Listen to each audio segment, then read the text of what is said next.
dirty. Who's the father of medicine? Hippa. That'll do. And in the corner, there's always one child saying, Imhotep. Yeah, what? Seek and destroy.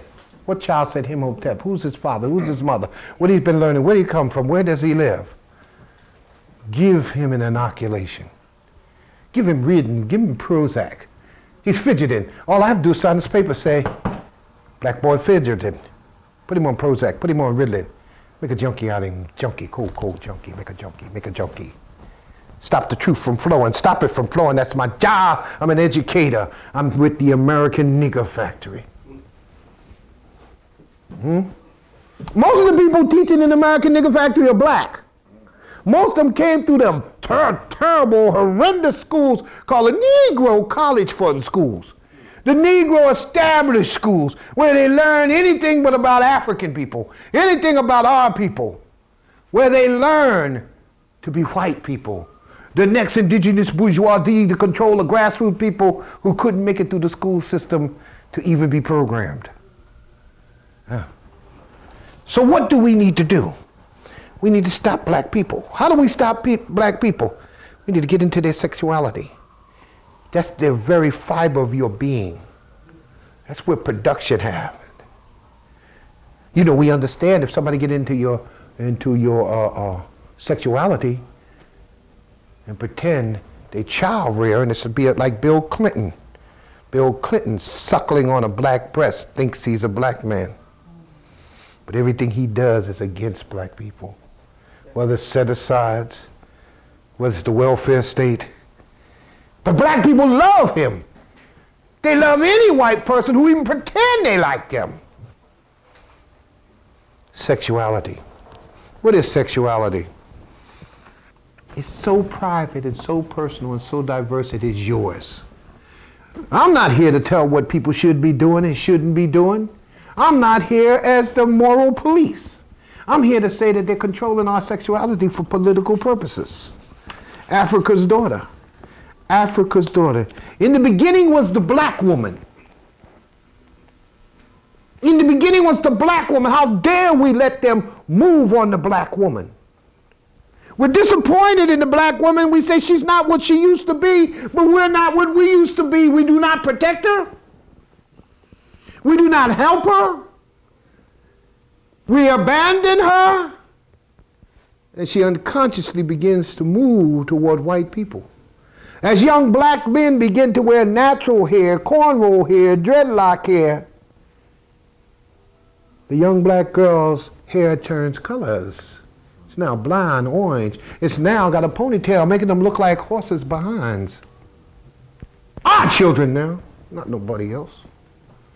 Our children being driven insane, and instead of moving on it, we make fun of our children. We make fun of anybody who's brainwashed. How dare we make fun of the brainwashed when we know they're brainwashed?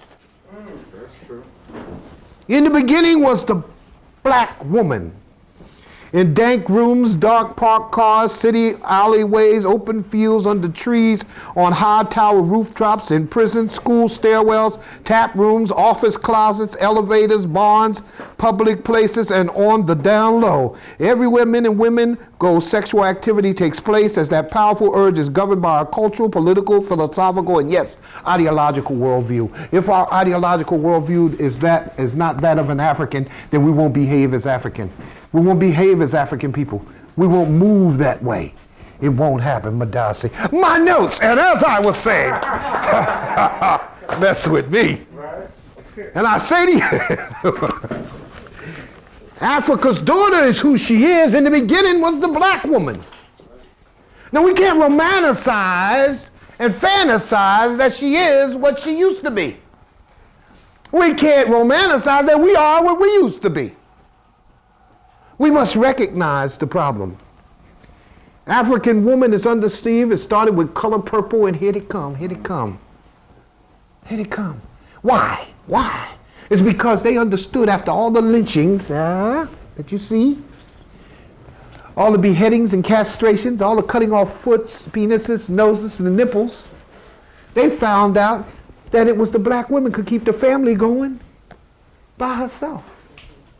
So all the emphasis was taken off them, the men, and put on the black woman to make a new black woman, new Jack. To make her loyal to the slave man. That's why you got Condoleezza Rice. She ain't there for fun. And she walks behind him. Oh, goodness gracious. She walks behind the president and she walks around here and you got these black women who look at black children with hatred. Coming out of the American nigger factory, thinking they're the ones who used to protect the children when daddy was a runaway and chased away. She is now part and parcel, if she don't dig it, part of the process. Then you have a cat like Bill Cosby. This man is so ignorant, it's a tragedy. It's a tragedy. He's always been a coward, he's always been a sellout. He became a star by playing a CIA agent going all over the world overthrowing other nations at a time when the CIA was going around all over the world overthrowing nations. I spy. CIA man pretending he's a tennis player. He made a lot of money in the films, what was those films? Let's do it again. Let's Do It Again. Saturday night. Saturday Night. And he made money with the use of Ebonics. Yo? Fat Albert. Yeah, man. Fat Albert. Making fun of black people. Now, this bourgeois punk from North Philadelphia underneath the railroad tracks don't identify with black poor people no more. He would get in front of white people and say, we have not kept up our part of the bargain. First of all, punk, what part of bargain did we have to be slaves and suckers and exploited and raped and imprisoned?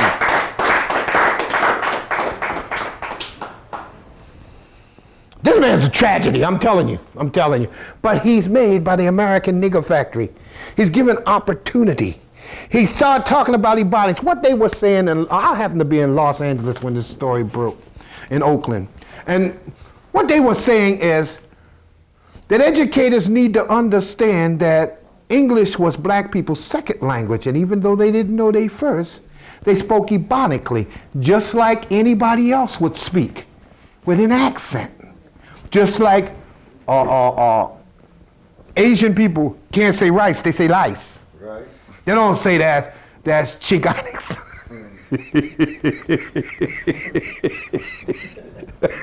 I don't believe I said that. But they don't say it because I don't like them either. They don't say that's any kind of onyx or something. Matter of fact, they supposed to be so smart. Make good cars. Because they ain't black. Their mortal enemy is black people. Henry Kitchener, he can't even speak. They can't speak. Arnold Schwarzenegger can't speak. He can't speak. But that's not what they were saying. They were saying you have to respect their language. You can't categorize them as special and needy and having learning disabilities because they speak Ebonically. I write Ebonically. And when you read me, you read me and say Gotta, G-O-T-T-A. Outa, O-U-T-T-A. Truth and soul. Because that's how we speak. I write exactly how I speak. I hate the bourgeois so much I don't even want to sound like I'm in the book. I don't want to get lost with all sex prisoners.